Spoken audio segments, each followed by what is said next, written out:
ఆంధ్రప్రదేశ్ ముఖ్యమంత్రి వర్యులు చంద్రబాబు గారు కొన్ని వాక్యాలు చేయడం జరిగింది. అవేమిటో ఈ వీడియోలో పూర్తిగా చూడండి, లైక్ చేయండి, షేర్ చేయండి. ఇక విషయం తెలుసుకుందాం. చంద్రబాబు గారు మాట్లాడుతున్న క్రమంలో ప్రజలు చూస్తున్నారు అన్న సంగతి ఆయనకు తెలియదా? నేను మాట్లాడుతున్నప్పుడు ప్రజలు నవ్వుకుంటారేమో, విమర్శిస్తారేమో, దూషిస్తారేమో, ట్రోల్స్ చేస్తారేమో అనే సంగతి ఆయన ఆలోచించడా అనేది ప్రజల్లో ఏర్పడే ఒక భావన. సో చంద్రబాబు గారు చెప్పేది ఏమిటి అని అంటే, కోవిడ్ టైంలో నేనే కరోనాను అడ్డుకుంది, నేనే కోవిడ్ ప్రజలకు సోకకుండా వచ్చిన సమస్యను పరిష్కరించింది నేనే అని ఆయన గారు చెప్పుకుంటూ రావడం మనం చూస్తాం. అసలు కోవిడ్ టైంలో ప్రభుత్వం ఎవరిది? వైసీపీదా, టీడీపీదా?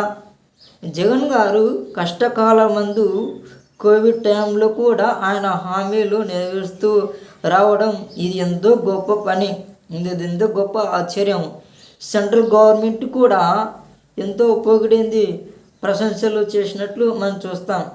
అలాంటి గొప్ప ఘనత జగన్ గారికే దక్కుతుంది. అలాంటి ఘనతను చంద్రబాబు గారు తన మాటల ద్వారా లాక్కోవాలని చూస్తున్నాడు. ఇది ఎంతవరకు నిజం? ఇలా చెప్పడం వలన ప్రజల్లో మీరు చులకన అయిపోతారేమో, కానీ ఎటువంటి సానుభూతి కానీ ఇది నిజమా అన్న భావన వారిలో ఏర్పడదు.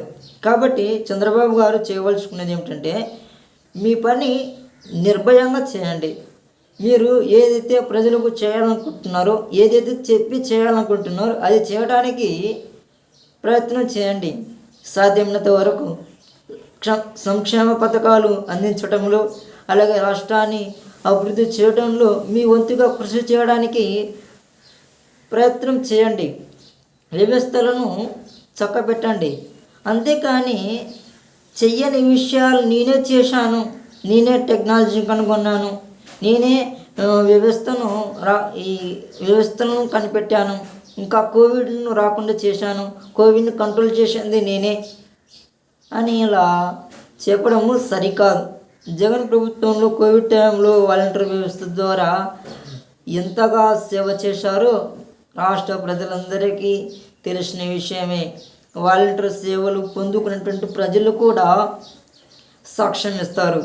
వారు కూడా ఎంతో వాలంటీర్ గురించి గొప్పగా పొడుగుతారు. ఇదంతా వాలంటీర్ ద్వారా చేయించుకున్నటువంటి, అంటే వాలంటీర్ ద్వారా చేయించింది